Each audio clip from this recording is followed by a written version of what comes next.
What's going on, YouTube? This is the Icon Jib with the 4.5 marks. If you don't know, now you know. This is the good ending for Markapalooza.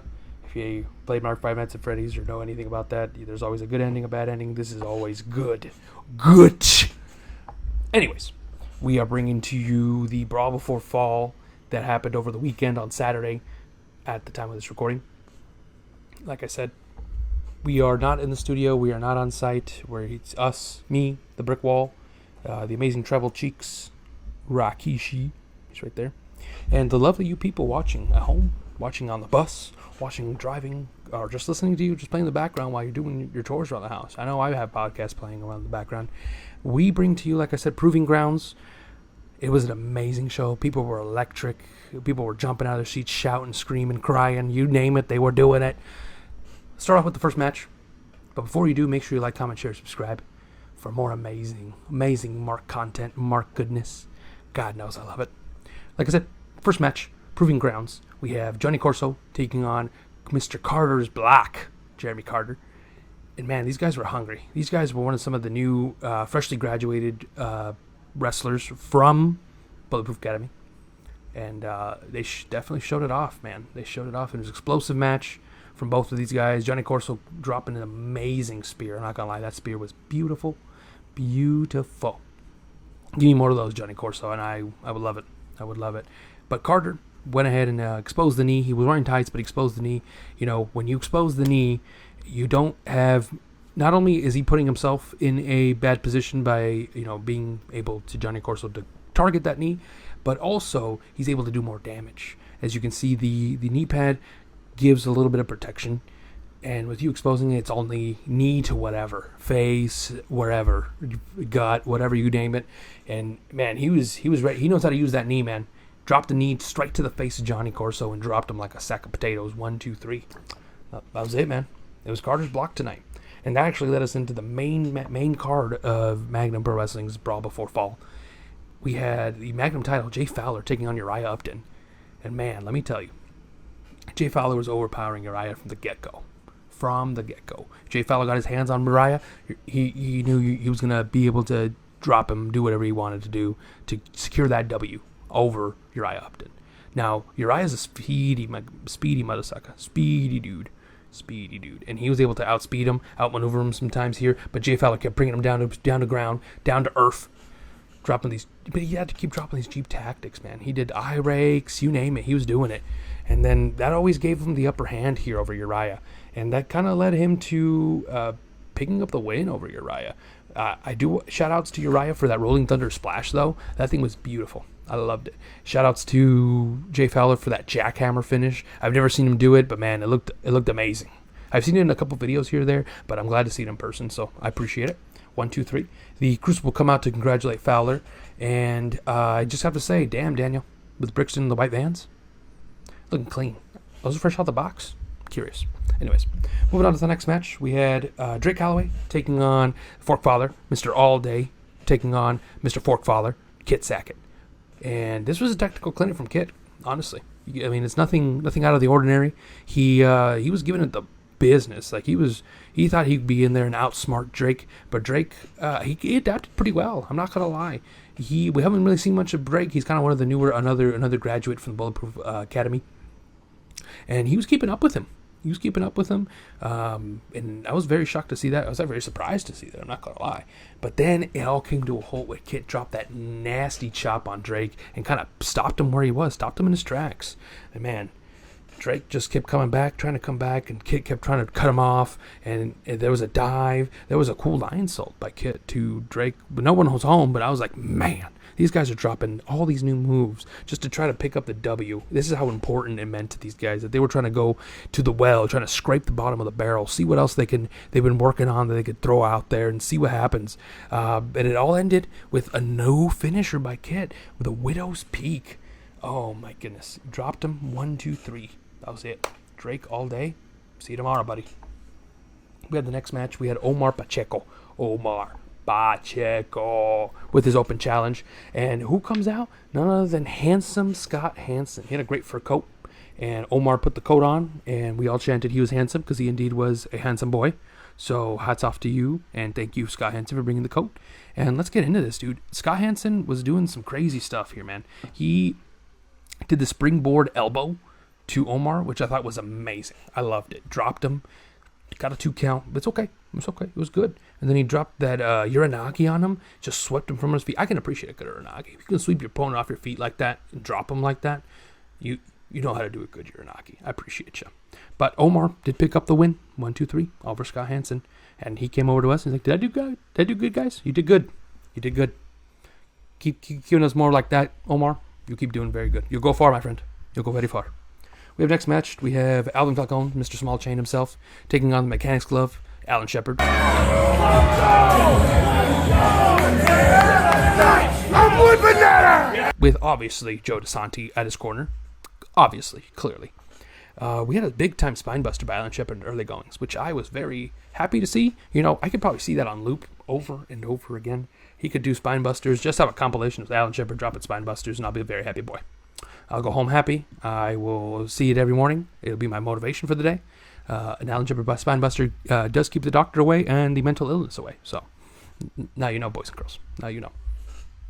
We did have Falcone drop an old school on Alan Shepard, which I thought was insane. I've seen it on TV. I've never seen it in person. So I can appreciate a good move when I see one. So hats off to you, Falcone. You still have a small chain though, but you know, we can't fix that. We can't fix what's already broken. So moving on. He attempted a second old school, but yeah, Shepard was not here for it. He was ready. He said, "Oh, you're doing another one? Not this time, champ. Not this time, buddy. Try again. Try again." And he fell right onto the family Falcones. Ooh, the Falcones. We had a suplex to the outside by Falcone, which Shepard reversed into a suplex back to the inside.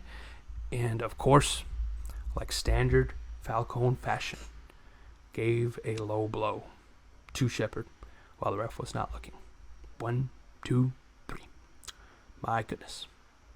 My goodness. And then what happens afterwards? Falcone and DeSanti, just the numbers game, just stomping mud holes, beating the mess out of Shepard, leaning to Falcone, putting the crossface on Shepard. All for Mr. TJ, Mr. Bad Boy TJ Benson coming out and kind of clearing the ring and to the save for Alan Shepard. So thank you, TJ. We were all chanting that. Thank you, TJ. Thank you, TJ. Continuous. And then when he got on the mic, he said, "I'm sick and tired of you ducking me. How about this at Over the Top?" which is the next show, September 21st at the Granary. Buy your tickets, nitrotickets.com/Magnum Pro Wrestling. He said, "You and me, career on the line." And Alvin Falcone said, "Yeah, I put my career on the line, you put your career on the line." And Alvin Falcone said, if I win, he doesn't want to see him at Magnum anymore. He doesn't want to see him anywhere, not even in the back. He wants him gone completely. And it sounds like even from a managerial standpoint, he wants him gone. So we have a career versus career match next month. Like I said, get your tickets. Magnum Pro Wrestling. nitrotickets.com/Magnum Pro Wrestling. Buy them now. They went on sale. I want to remember the day of the show. They announced it. They actually had little QR codes on your seat. So hey, if you were there, you had first dibs. Let me just say that you had first dibs. That's crazy. That's crazy. Next match, we had the Top Gun title, Mr. Nino Hatchet taking on the HNIC Nino Hatchet taking on JP Harlow. I mean, always hard. And man, he was ready for a fight. Nino starting off the match aggressive as he always is, and then JP Harlow was able to dive, an outside dive to Nino. Let me tell you, this man is a stocky boy. Like, he's a stocky man. Like, he's not Uriah Upton size. No. He kind of stood up to the same height as Nino, and he gave him a dive. And JP was kind of in control from there up until Nino Hatchet dropped this one-handed spine buster that I thought was insane. Some might say JP Harlow's still up in the air from that spine buster. Time will tell. I don't know. Harlow did drop the straps to go for a cool punch, and it got missed. And Nino capitalized and picked up the win. 1, 2, 3, retained the title, the Top Gun title. So, great match. We had Donnie Pepper Cricket, the world's greatest pop icon, taking on, and he's also a Bad man. Taking on Copperhead, Duke Cornell. Match hasn't even started. They haven't even done their entrances yet. And boom, chair shot. That's all you hear first. You hear the music, and then you hear the chair shot. And out goes Donnie. And Duke with the chair in tow. And they brawl. The match hasn't even started, and they're already... I'm surprised. I mean, I'm not surprised, actually. Magnum Militia could not keep them together. Magnum Management could not keep them apart. They just were like, it is what it is. The match is next. Just have at it, boys. And that's exactly what they did. They brawled up until they got into the ring, and the match was started once they both got in the ring. And once they really got into a second gear and started picking up, the lights went out. We're like, whoa, what's going on here? And then the lights went back on. We had four other wrestlers with very like Donnie Pepper Cricket's mask. We had a yellow one, a pink one, a blue one, and a green one, and then Donnie with the red. So I was like, oh, snap. Donnie has a crew now. That's crazy. The lights went out again, and Duke got... I heard a lot of hits. I'm sure Duke put up a fight, but the match was eventually just thrown out just because interference. It's over, done deal. And we couldn't continue because the lights kept going out. And then finally, we move on to the next match. We had the main event of the evening. By the way, in the recap, like I said, technical difficulties. It is what it is, guys. But we'll try to do better. We learn from our mistakes, and we can only get better from here. So I appreciate your guys' patience. And like I said, make sure you like, comment, share, subscribe. And if you haven't picked up tickets for the next show, if you're in the area and you want to, hey, what's this Magnum about? NitroTickets.com/Magnum Pro Wrestling. September 21st, over the top at the Granary. Make sure you grab those tickets before they're gone, ladies and gentlemen. But Donnie at the recap did show me the bird. Yeah, I originally thought he was giving me number one, but he then screamed for picking Duke, and then I knew where I made the mistake. Just, it is what it is. I made the mistake here, but it's okay. I learned. Like I said, this is the video for multiple learning opportunities, everybody. Multiple learning opportunities. But this next match did not give me a lesson. Instead, gave a lesson to the opposition. We had the Crucible taking on Red Bang, Brandon Nitro and Red Wing, where if Brandon Nitro and Red Wing do win the match, the Bulletproof Legacy will be barred from ringside at Over the Top when Red Wing faces for the Magnum title, excuse me. Red Wing's just showing off this amazing physique, the amazing power that is Red Wing. He's just an anomaly. Like, this man, he should not be moving as fast as he is and as big as he is. He should not be moving the way he is. These man gets hops. That leg drop, that running, flying leg drop, you want to call it, is insane. Crucible did kind of play the numbers game, and I feel like that's the only way you can kind of take down Red Wing, is playing that numbers game, honestly. And Crucible, they know just that. They've been doing that for the better part of a year. They know just that. And they did it, man. They were doing it up until Nitro came in and started being crafty with it, being conniving, being cunning. Like, he's like, I know what I got to do. I've faced these guys before. I know what needs to be done. And then, like I said, the numbers game just keeps coming back. As well as an oil machine is, as much as I like to hate on them, you cannot deny the tag team expertise that is the Crucible. I am telling you, man. There's a reason they're tag team champions for as long as they have been. Honestly, I think it's over a year now at this point, which we're crazy to this day. If not, we're really close to a year now. Anyways, we got to a point where Fowler actually got involved in the match, and he right when Brandon Nitro was about to put the match away and give it was Brixton a Falcon Arrow and was going up for the splash. Fowler came out and pushed him off, and before you know it, he was eating a boot. He was eating a boot to the face, and then we had a little bit of a miscommunication here. We had Brixton Nash start taking advantage, picked up Nitro after he delivered that boot, and Fowler went into the ring with one of the tag belts and was about to hit him upside the head. Referee by this point is down from other shenanigans from the Bulletproof Legacy. Go figure, right? And he's about to wind up and hit him, but Nitro steps out at the last second. Like I said, this is the cunningness, the swiftness of Nitro, and he hits Brixton Nash right in the face. And that's where Nitro was able to capitalize, go top rope, go for that splash again, pin him 1, 2, 3. Jesus, man. And this is kind of where Nitro in the recap, he made a very good point, and I'm going to shout that out right now. Nitro pinned Brixton Nash. So in his eyes, he's thinking, shouldn't that be a triple threat? Because, I mean, come on. He picked up the win. Yeah, Red Wings going for the belt, but Nitro helped. Like, Nitro deserves that opportunity just as much as Red Wing does.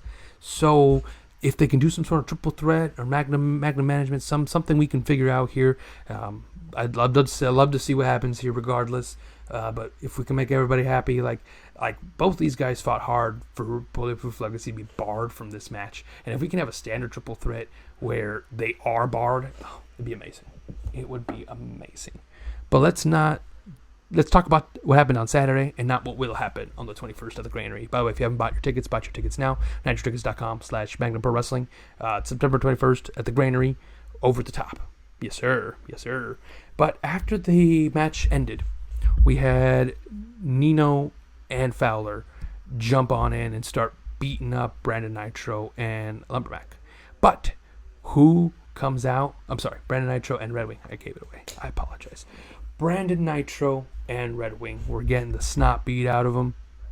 But who comes out? None other than Lumbermack. Crazy, man.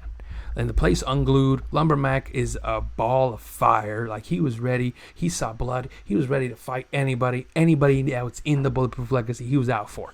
And boy, did he. He was beating up everybody. Jay Fowler, funny enough, was the first one to leave the ring. But we'll come to that. Lumbermack was a ball of fire. He was beating up the Crucible left and right. Nino was getting some too. And also, right when Lumbermack was about to deliver a double choke slam to the Crucible, Nino Hatchet takes them out. Like, drags out the Crucible. He said, nah. Not tonight. Not tonight. And Lumbermack picked up a microphone and said, I'm coming for these belts. And boy, Lumbermack going for a title. I will not say no. Try and say no to that man and see how it goes. Tell me how it goes. But I'd love the idea of Lumbermack going for a belt. Which one? I don't know. Is he teaming with Uriah for the tag belts? Is he going after Nino? I don't know.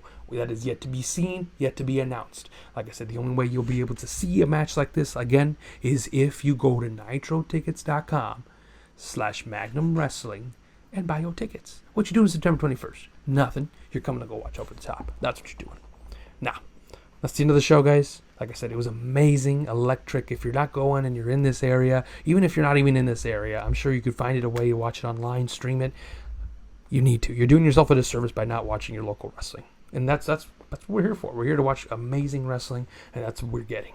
Remember, like, comment, share, subscribe, and that'll do it for me. But remember, if that check bounces, so do you. Bye-bye.